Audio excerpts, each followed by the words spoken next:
তানহা, তুই রুহির সাথে বাসার ভিতরে যা, আমি একটু পরে আসবো।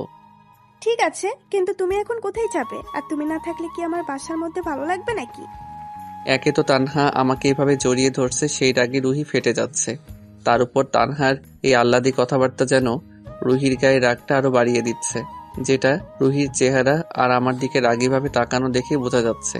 তখন আমি বললাম, তানহা, তুই রুহির সাথে বাসায় যা, আমার একটা জরুরি কাজ আছে, আমি পরে আসতেছি, তখন তোর সাথে কথা বলবো।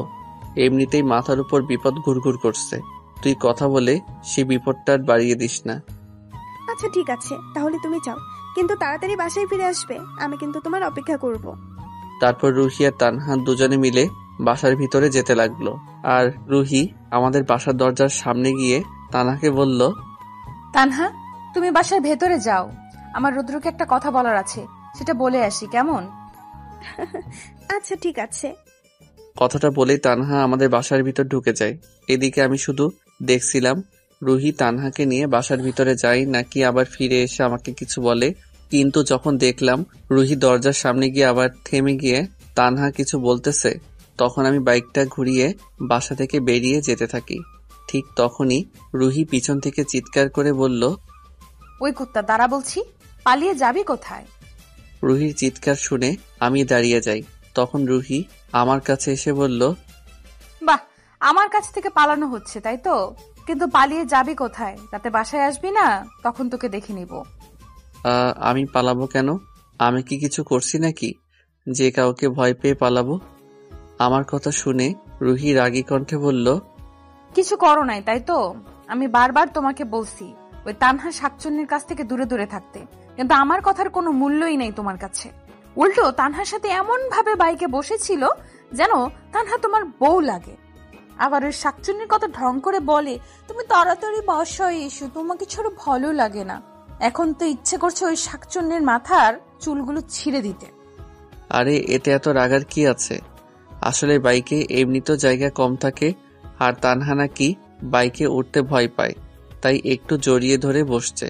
আর এতদিন পরে যেহেতু আমাদের বাসায় আসছে, সেহেতু আমার সাথে একটু কথা বলতে চাইবে, এটাই তো স্বাভাবিক।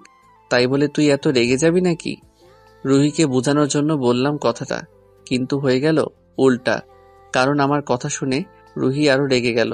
তখন রুহি বলল, কি বললি তুই? আমি রাগ করি তাই না?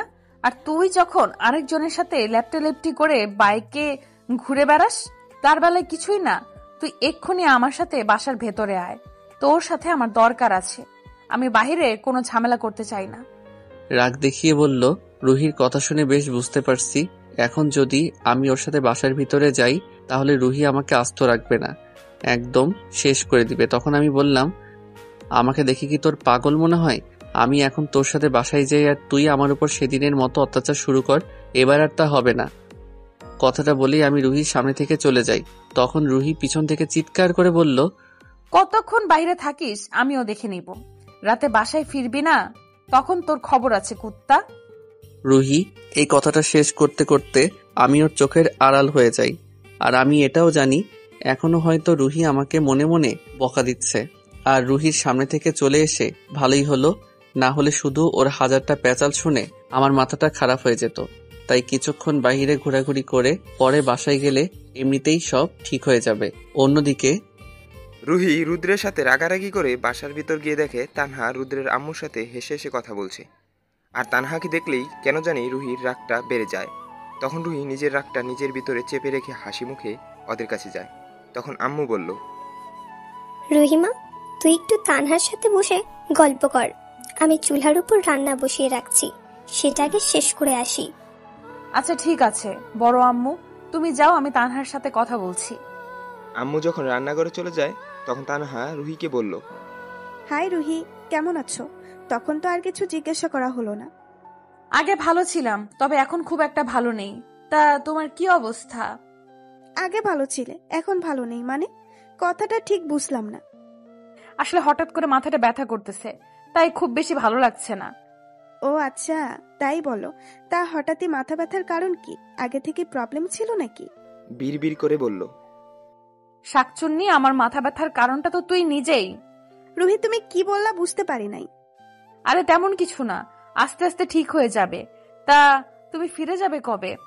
রুহির কথা শুনে তানহা অবাক হয়ে যায়, কারণ মানুষ বাড়িতে বেড়াতে আসলে বলে কতদিন থাকবে, আর তানহা আসতে না আসতে রুহি বলছে কবে ফিরে যাবে। তখন তানহা বলল, মাত্র তো আসলাম, দেখি কবে যাই। আর এবার একটা নতুন প্ল্যানও মাথায় আছে, সেটাকে কমপ্লিট করে তারপর যাব। তানহার কথা শুনে রুহি বেশ চিন্তায় পড়ে যায়, কারণ তানহা আর রুহি দুজনে সমবয়সী। আর রুহির সন্দেহ তানহাকেও মনে মনে রুদ্রকে পছন্দ করে। আর তাই তানহার মুখে প্ল্যানের কথা শুনে রুহির চিন্তাটা আরো বেড়ে যায়। তখন রুহি মুখে একটা মিথ্যা হাসির ভাব নিয়ে বলে, তাই নাকি? তা তোমার প্ল্যানটা কি জানতে পারি নাকি? যদি প্রেম সংক্রান্ত হয় তাহলে বলতে পারো, যদি পারি তোমাকে একটু সাহায্য করব। তোমার ধারণাটা খারাপ না, ভালোই বলছো। আর তোমার সাহায্য তো লাগবেই, সময় মতো তোমার কাছে সব বলবো। এখন আমি গিয়ে ফ্রেশ হয়ে নিই, পরে তোমার সাথে এ নিয়ে কথা বলবো। কথাটা বলেই তানহা সেখান থেকে চলে যায়। আর তানহার কথাটা শোনার পরে রুহির মাথায় চিন্তাটা আরো বেড়ে যায়, কারণ রুহি যে সন্দেহ করেছে এখন তানহার কথায় মনে হচ্ছে সেটাই সত্যি হতে যাচ্ছে। আর তখন রুহি মনে মনে বলে, যে যাই বলুক আর করুক না কেন, সে রুদ্রকে কারো হতে দিবে না। তার জন্য রুহির যা করতে হয় রুহি তাই করবে। আর এসব ভাবতে ভাবতে রুহি নিজের বাসায় চলে যায়। এদিকে আমি বাহিরে বসে থাকতে থাকতে প্রায় সন্ধ্যা হয়ে গেছে, তাই ভাবছি এখন বাসায় যাওয়া উচিত। বাসায় গেলে যা হবে সেটা পরে দেখা যাবে। তাই আর ৭-৫ না ভেবে আমি বাসায় চলে আসি। বাসার সামনে এসে একবার ভালো করে চোখ বুলিয়ে দেখে নেই আমার মানে রুহি কোথাও আছে নাকি, কিন্তু না দেখে মনে হচ্ছে রুহি এখন নাই। তাই খুব সাবধানে বাসার ভিতরে ঢুকে নিজের রুমে চলে যাই। আর আমি নিজের রুমে গিয়ে ওয়াশরুমে চলে যাই ফ্রেশ হতে। ওয়াশরুম থেকে ফ্রেশ হয়ে আসতে দেখি তানহা আমার রুমে বসে আছে হাতে দুটো মগ নিয়ে, আর আমাকে দেখেই বলল, এই নাও, তোমার জন্য আমি নিজের হাতে কফি বানিয়ে আনছি, খেয়ে বলো তো কেমন হলো। বাহিরে থেকে এসে 1 কাপ গরম কফি পেলে ব্যাপারটা খারাপ হয় না। তখন আমি তানহার হাত থেকে কফির মগটা হাতে নিয়ে কফিতে ছোট্ট করে একটা চুমুক দিলাম। তবে কফিটা একটু খেয়ে বুঝতে পারলাম যে না, তানহা মনে হয় কফিটা বেশ ভালোই বানাতে পারে। তখন আমি বললাম, বাহ তানহা, কফি তো তুই বেশ ভালোই বানাতে পারিস, দারুণ হয়েছে কফিটা। তোর জামাই যে হবে সে অনেক ভাগ্যবান হবে, যে প্রতিদিন তোর হাতে এমন মজাদার কফি খেতে পারবে। আমার কথা শুনে তানহা বেশ খুশি হয়েছে, আবার সাথে একটু লজ্জাও পাইছে, যেটা ওর মুখ দেখে বোঝা যাচ্ছে। কথাটা বলে যেই আমি আবার কফিটা মুখে নিতে যাব, ঠিক তখনই আমার রুমের দরজায় কে যেন টোকা দেয়। আর আমি দরজার দিকে তাকিয়ে যাকে দেখি, তাকে দেখে আমার মুখের কফিটা মুখের ভিতরে আটকে যায়, কারণ দরজার সামনে দাঁড়িয়ে থাকা ব্যক্তিটা স্বয়ং রুহি ছিল। আর আমার দিকে রাগিয়ে একটা লুক দিয়ে তাকিয়ে আছে, পারলে যেন চোখ দিয়ে আমাকে গিলে খায়। রুহিকে দরজার সামনে দাঁড়িয়ে থাকতে দেখে তানহা বলল, আরে রুহি, তুমি দরজার বাইরে দাঁড়িয়ে আছো কেন? ভেতরে আসো। তানহার কথা শুনে রুহি আমার রুমে আসে। তখন রুহি আমার দিকে চোখ লাল করে তাকিয়ে বলল, আমি মনে হয় তোমাদের বিরক্ত করলাম, তোমরা কথা বলছো, আমি এখানে আসাটা ঠিক হয়নি। আরে না, তেমন কিছু না, তুমি আসছো ভালোই হলো, একসাথে বসে আড্ডা দেওয়া যাবে। আর জানো, রৌদ্র ভাইয়া বলছে তোমার হাতের কফি নাকি দারুণ টেস্ট হয়। তাই নাকি? তাহলে তো খুবই ভালো। আমি অবশ্য এত ভালো কফি বানাতে পারি না যে আমার হাতের কফি খেয়ে কেউ এত প্রশংসা করবে। রুহি কথাটা তানহাকে বললেও মূল উদ্দেশ্যটা যে আমি ছিলাম সেটা খুব ভালোভাবেই বুঝতে পারছি। তখন আমি বললাম, সবাইকে দিয়ে সব কাজ হয় না, কেউ কেউ শুধু সারাদিন খায় আর সারাদিন চিন্তা করে কি করে অন্যজনকে জ্বালানো যায়। কথাটা বলেই আমি হাসতে থাকলাম, আর রুহিও খুব ভালোভাবে বুঝতে পারছে কথাটা আমি ওকেই বলছি। রুহি তখন রেগে আগুন হয়ে যায়, না পারছে তানহার সামনে আমাকে কিছু বলতে, আর না পারছে কিছু করতে। তাই রাগে নিজের ঠোঁট নিজেই কামড়ে ধরছে রুহি। তখন পাশে থেকে তানহা বলল, রুহি, তোমরা বসে গল্প করো, আমি তোমার জন্য 1 কাপ কফি বানিয়ে নিয়ে আসি। তুমি একটু টেস্ট করে দেখো আমি কেমন কফি বানাই। কথাটা বলে তানহা আমার রুম থেকে বেরিয়ে যায়। আর তানহা রুম থেকে বের হওয়ার সাথে সাথে রুহি বসা থেকে উঠেই আমার গলা চেপে ধরে, আর আগে গড়গড় করতে করতে আমাকে বলে, কুত্তা, কি বললি তুই? আমি সারাদিন খাই আর তোকে জ্বালাই, তাই না? আরে না, এটা আমি তোকে বলিনি, এটা তো এমনি মজা করে বলছি। এখন গলাটা ছাড়, না হলে আমি মরে যাব তো। আমি কি বোকা নাকি যে তুই যা বলবি আমি সব বিশ্বাস করব? আমি জানি কথাগুলো তুই আমাকেই বলছিস। আর কি বললি? তানহা খুব মজার কফি বানায়, আর ওর জামাই যে হবে সে খুব ভাগ্যবান হবে, তাই না? রুহি দেখ, এখন আমাকে ছাড়, না হলে তানহা যদি এসে দেখে যে তুই আমাকে এভাবে ধরে আছিস, তাহলে ও উল্টাপাল্টা কিছু একটা ভাবতে পারে। আমার কথা শুনে রুহি আমাকে ছেড়ে দিয়ে একটু দূরে সরে বসে আর আমাকে বলে, বাবা, আমার চেয়ে দেখি তোমার তানহাকে নিয়ে বেশি চিন্তা। আসতে না আসতেই এত প্রেম কোথা থেকে আসলো? আজকে তোমার কাছ থেকে সেটাই জানবো। আর সারাদিনের যত হিসাব আছে সব একসাথে নিব। একটু অপেক্ষা কর, তাহলেই বুঝতে পারবে এই রুহি কি জিনিস। রুহি কথা শুনে আমি চুপ হয়ে গেলাম, কারণ আজকে সারাদিন রুহি এমনিতেই আমার উপর ভীষণ রেগে আছে। জানি না রুহি আমার সাথে কি করতে যাচ্ছে। আমি যখন এসব নিয়ে ভাবনায় ব্যস্ত, এর ভিতর তানহা রুহির জন্য কফি নিয়ে রুমে চলে আসে আর রুহির হাতে কফির মগটা দেয়। রুহি তখন কফিটা নিয়ে কয়েক চুমুক খাওয়ার পরে রুহি বলল, তানহা, তুমি সত্যি অনেক ভালো কফি বানাও। যে তোমাকে পাবে সে তোমার হাতে কফি খেয়েই পাগল হয়ে যাবে। আরে রুহি, তুমি কিন্তু একটু বাড়িয়েই বলছো। আমি এতটাও ভালো বানাই না, একটু একটু শিখছি আমার স্পেশাল একজন মানুষকে খাওয়ানোর জন্য। বাহ, এটা তো খুব ভালো কথা। আমিও একটু একটু পারি কফি বানাতে। আজকে বানিয়ে একজনকে খাওয়াবো। সে যদি বলে যে আমার হাতের কফি তার ভালো লাগে, তাহলে তোমাকেও বানিয়ে খাওয়াবো। কারণ সে আবার কারোর হাতের কফি কেমন হয় সেটার উপর ডিগ্রি নিয়ে নিছে, তো তাই ভাবছি তাকে দিয়ে প্রথম টেস্ট করাবো। কথাটা বলে রুহি আমার দিকে তাকিয়ে আবার সেই রহস্যময় হাসি দেয়। আর রুহির কথা শুনে আমার ভিতর ভয়টা আরো বেড়ে যায়। তাই আমি আর তাদের মাঝে কোনো কথা বলিনি। রুহি আর তানহা কথা বলছে আর আমি মাঝখান থেকে দর্শক হয়ে বসে বসে তাদের কথা শুনছি। একটু পর রুহি ওদের বাসায় চলে যায় আর তানহা চলে যায় আম্মুর কাছে গল্প করতে। আর ওরা দুজন চলে গেলে আমিও নিজেকে রিল্যাক্স করার জন্য মোবাইলে গেমস খেলতে থাকি।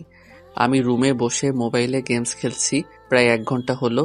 আর তাই ভাবছি এবার একটু পড়তে বসি। আমি যখন পড়তে বসছি ঠিক তখনই আম্মু আমার রুমে আসে আর আমাকে বলে, রৌদ্র, তুই রুহিদের বাসায় যা তো। আমি এখন কোথাও যেতে পারবো না, এখন আমি পড়তে বসবো। আরে, তোর চাচি বলছে যেতে। রুহি নাকি কোন পড়াটা বুঝতে অসুবিধা হচ্ছে, তাই তোকে বলছে গিয়ে একটু বুঝিয়ে দিয়ে আসতে। চাচির কথা শুনে আমি আর কিছু বললাম না, কিন্তু মনে ভয় একটাই, রুহি যদি আবার কোনো ঝামেলা করে তখন কি হবে। আর সব থেকে বড় কথা, রুহি আজকে এমনিতেই আমাকে ওয়ার্নিং দিয়ে গেছে, জানি না কপালে কি আছে। আমি সিঁড়িতে উপরে উঠছি আর আমার কাছে মনে হচ্ছে বিপদে একটা একটা ধাপ করে সামনে এগিয়ে যাচ্ছি। তারপর রুহিদের বাসার সামনে গিয়ে কলিং বেল দিতেই চাচি এসে দরজা খুলে দেয়। চাচি আমাকে দেখে বলল, রুদ্র বাবা, দেখতো একটু রুহির নাকি কোন পড়াটা বুঝতে অসুবিধা হচ্ছে, একটু বুঝিয়ে দে। আচ্ছা চাচি, আমি দেখছি। কথাটা বলে আমি রুহির রুমে যাই আর রুমে গিয়ে দেখি রুহি রুমে নাই। আমি রুহির পড়ার টেবিলে বসে একটা বই দেখছিলাম, এমন সময় রুহি রুমে প্রবেশ করে। আর রুহির দিকে তাকিয়ে আমার চোখ ছানা বড়া হয়ে যায়, কারণ রুহির হাতে দেখি ইয়া বড় একটা মগ, যেটার উপর দিয়ে আবার ধোঁয়া বের হচ্ছে। রুহি আমার এরকম তাকানো দেখে বলল, আরে, এটুকুতে অবাক হওয়ার কিছুই নাই। সামনে আরো আছে, একটু সবুর করো, সব দেখাবো। কথাটা বলে রুহি ওর হাতের মগটা আমার সামনে রেখে গিয়ে রুমের দরজাটা ঠাস করে লাগিয়ে দেয় আর আমার সামনে এসে বলে, আজকে সারা দিনের হিসেবটা এখন নিব। বলেছিলাম না, পালিয়ে কতক্ষণ থাকবে, আমার কাছে আসতেই হবে। কথাটা বলে রুহি হাসতে থাকে। তখন আমি বললাম, এখন কোনো হিসাব টিসাব নাই, তোর নাকি কোনো পড়ায় অসুবিধা আছে, সেটা দেখে বুঝিয়ে দিয়ে চলে যাব। আরে রাখো তোমার পড়া, আগে এটা দেখো, তোমার জন্য নিজের হাতে কফি বানিয়ে আনছি। খেয়ে বলো দেখি আমার হাতের কফিটা কেমন হলো। কথাটা বলে রুহি আমার দিকে কফির মগটা এগিয়ে দেয়। আর এত বড় মগে এত কফি দেখে আমার মাথা ঘুরে যাওয়ার অবস্থা, কারণ এই মগে কম করে হলেও আধা লিটার কফি আছে। আর এতগুলো কফি খেলে নির্ঘাত আমি শেষ হয়ে যাব। তখন রুহির দিকে করুণ দৃষ্টিতে তাকিয়ে আমি বললাম, দেখো রুহি, আজকে আমার সাথে যা হয়েছে সব আমার ইচ্ছার বিরুদ্ধে। আমি যদি তানহাকে না আনতে যেতাম তাহলে আম্মু আমাকে বকা দিত। বিশ্বাস করো, আমি তানহাকে শুধু বোনের চোখে দেখি, এর বেশি কিছু না। এখন যদি এতগুলো কফি খাই তাহলে আমি মরে যাব। তুই এটা ছাড়া অন্য কোনো শাস্তি দে, আমি সব মেনে নিব। আমার কথা শুনে রুহি কিছুক্ষণ কি যেন ভাবলো, পরে রুহি বলল, আচ্ছা ঠিক আছে, আজকের মতো তোমার কথা মেনে নিলাম, কিন্তু এরপর যদি তোমাকে তানহার সাথে বেশি মিশতে দেখি তাহলে কিন্তু তোমার খবর আছে। রুহির কথা শুনে মনে মনে খুব খুশি লাগছে। তখন আমি বললাম, আমি জানতাম তুই আমার কথা শুনবি। আসলেই রুহি, তুই অনেক ভালো। হুম হুম। এত খুশি হওয়ার কিছু নাই। অন্যায় যেহেতু করছো তাহলে শাস্তি তোমাকে পেতেই হবে, তবে এত কফি খেতে হবে না, অন্য শাস্তি। আচ্ছা বল, কফি খাওয়া ছাড়া আর কি করতে হবে? কফি খেতে হবে না এটাই বেশি? যতক্ষণ পর্যন্ত না আমার মন না ভরবে ততক্ষণ পর্যন্ত তোমার ওই ঠোঁট দুটোর স্বাদ আমাকে দিতে হবে, একদম বাধা দিতে পারবে না। কথাটা বলেই রুহি আমার দিকে এগিয়ে আসতে থাকে, আর রুহির কথা শুনে আমার কলিজার পানি শুকিয়ে যায়। আর তখন আমি রুহিকে বললাম, রুহি দেখ, এখন কিছু করিস না, চাচি বাসায় আছে। যদি এসব দেখে তাহলে আমি সারা জীবনের জন্য চাচির সামনে মুখ দেখাতে পারবো না। প্লিজ এখন আমার সামনে আসিস না। আমার কথা শুনে রুহি আমার কাছে আসতে গিয়েও আবার থেমে গেছে। এটা দেখে আমার মনে একটু শান্তি লাগছে। যাক, অবশেষে রুহি একটু হলেও বুঝতে পারছে। তখন রুহি আমাকে বলল, এটা বলে তো হবে না, আমি এখন আমার মনের ইচ্ছা পূরণ করবই। আর আগে একবার তোমার ওই মিষ্টি ঠোঁটের ছোঁয়া পেয়েছিলাম, তারপর থেকে শুধু আশায় ছিলাম কবে আবার সেই সুযোগ পাবো তোমার ঠোঁটের ছোঁয়া পাওয়ার। আর তুমি তো আমাকে ইচ্ছে করে তোমার ঠোঁটের স্বাদ নিতে দিবে না, তাই অন্যায় যেহেতু করেই ফেলেছো, তাহলে এটার সুযোগ তো আমি নিবই। এখন তুমি আমাকে ভালোই ভালোই আমার কাজটা করতে দাও, তাহলে তোমার জন্যই ভালো। কারণ যত বেশি দেরি করবে আমার তত বেশি নেশা ধরে যাবে। আর যদি তুমি আমাকে তোমার ঠোঁটের স্বাদ নিতে না দাও, তাহলে আমি এক্ষুনি আম্মুকে গিয়ে বলবো তুমি আমাকে খারাপ কথা বলছো আর আমার গায়ে হাত দিছো। এখন ভেবে দেখো কি করবা। রুহির এত বড় বক্তব্য শুনে আমার মাথা ঘুরঘুর করতে লাগলো। এই মেয়ে নিশ্চয়ই পাগল হয়ে গেছে। তখন আমি বললাম, রুহি তুই নিশ্চিত পাগল হয়ে গেছিস, তাড়াতাড়ি ডাক্তার দেখা, না হলে পরে কপালে জামাই মিলবে না। আর তুই কি সব আবল তাবল বলছিস? আমি কখন তোকে খারাপ কথা বলছি আর কখন তোর গায়ে হাত দিছি? তুই মিথ্যা কেন বলছিস? আমার কথা শুনে রুহি বলল, হ্যাঁ, আমি পাগল হয়ে গেছি শুধু তোমার ভালোবাসা পাওয়ার জন্য। আর আমি এটা না পাওয়া পর্যন্ত হাল ছাড়বো না। আর কি বললা তুমি? আমার কপালে জামাই মিলবে না? আমার জামাই তো তুমি, আর তুমি আমার সামনেই বসে আছো, তাই আমার আর কোনো জামাইয়ের প্রয়োজন নেই। এখন যদি তুমি আমার জামাইয়ের ঠোঁটের স্বাদ নিতে বাধা দাও, তাহলে কিন্তু আমি সত্যি সত্যি সবাইকে বলবো যে তুমি আমার গায়ে হাত দিছো, খারাপ কথা বলছো। আর এটা যে মিথ্যা কথা সেটা তুমি আর আমি ছাড়া আর কেউ জানে না। আমার যদি সবাইকে বলি যে তুমি আমার সাথে করছো, তাহলে কিন্তু সবাই বিশ্বাস করবে, কারণ সবাই মেয়ে মানুষের কথাই বিশ্বাস করে। তোমারটা কেউ বিশ্বাস করবে না। এখন ভেবে দেখো কি করবা। রুহির কথা শুনে সত্যি আমার গলা শুকিয়ে মরুভূমি হয়ে গেছে। কারণ এখন যদি রুহি সত্যি সত্যি সবাইকে বলে যে আমি ওর সাথে উল্টাপাল্টা কিছু করার চেষ্টা করছি বা কোনো বাজে কথা বলছি, তাহলে সবাই এটাই বিশ্বাস করবে। আর আমি যদি সারাদিন গলা ফাটিয়ে চিৎকার করেও বলি যে আমি কিছু বলিনি, তারপরেও সবাই আমাকে দোষারোপ করবে। কারণ এই সমাজে নারী নির্যাতন মামলা থাকলেও কোনো পুরুষ নির্যাতন মামলা নাই। তাই আমি মনে মনে চিন্তা করলাম, এখন রুহির সামনে থেকে কোনো রকম একটা বুদ্ধি করে পালাতে হবে, দেখি কাজ হয় কিনা। তখন আমি বললাম, রুহি শোনো না, আমার না ভীষণ চাপ দিছে, এখনই আমার ওয়াশরুমে যাওয়া লাগবে। তুই একটু অপেক্ষা কর, আমি ওয়াশরুম থেকে আসতেছি। তখন তুই ইচ্ছা মতো তোর মনের আশা পূরণ করে নিস, আমি কোনো বাধা দিব না। আমার কথা শুনে রুহি বলল, ও মা, আমার জান পাখিটা এত ভালো হলো কেমন করে গো, যে বলছে আমি আমার ইচ্ছা পূরণ করব আর সে কোনো বাধা দিবে না? আমি তো আগে থেকেই ভালো, এখন প্লিজ আমাকে যেতে দে, না হলে আমার অবস্থা খারাপ হয়ে যাবে। আমি ওয়াশ থেকে এসেই আবার তোর কাছে আসতেছি। ওলে আমার বাবুটা, ঠিক আছে যাও, আমি তোমার জন্য অপেক্ষা করছি। রুহির কথা শুনে আমার মনের ভিতরে একটা অন্যরকম আনন্দ লাগছে, এইটা ভেবে যে শাকচুন্নিটাকে বোকা বানাতে পারছি। এসব চিন্তা করে মুচকি হেসে যেই আমি রুহির রুম থেকে বেরোতে যাচ্ছি, তখনই রুহি বলল, জান পাখি তুমি কোথায় যাচ্ছ? কোথায় আবার যাচ্ছি? বাসায় যাচ্ছি। ওয়াশরুমে যাব বললাম না তোকে? ওয়াশরুমে যাবে ভালো কথা, তাই বলে বাসায় যাওয়া লাগবে নাকি? তুমি আমার ওয়াশরুমে যাও, বাসায় যাওয়া লাগবে না। এই রে কাম সারছে, এখনই ধরা খেয়ে যাব তো না, যে কোনো ভাবে এখান থেকে পালাতে হবে। তখন আমি বললাম, না না না, আমি অন্য কারো ওয়াশরুম ব্যবহার করি না, তাই আমাকে বাসায় যেতে হবে। আমার কথা শুনে রুহি মনে মনে বলে, কি ভাবছো আমি তোমার চালাকি বুঝতে পারবো না? তুমি এখন গেলে যে আর আসবে না সেটা আমি ভালো করে জানি। তখন রুহি বলল, আমি যদি তোমার ওয়াশরুম ইউজ করতে পারি, তাহলে তুমি কেন আমার ওয়াশরুম ইউজ করতে পারবে না? আর একদিন তো আমার সবকিছুই তুমি ইউজ করবে, তাহলে আজকে শুধু ওয়াশরুম ইউজ করতে সমস্যা কোথায়? এই রে, এইবার মনে হয় সত্যি চিপায় পড়ে গেছি। শাকচুন্নিটাকে বুঝে গেল নাকি যে আমি ওর কাছ থেকে পালাতে চাইছি? মনে মনে বললাম। তখন আমি বললাম, পরে কি ইউজ করব আর না ইউজ করব সেটা পরে দেখা যাবে, এখন সামনে থেকে সরো, আমাকে যেতে দে।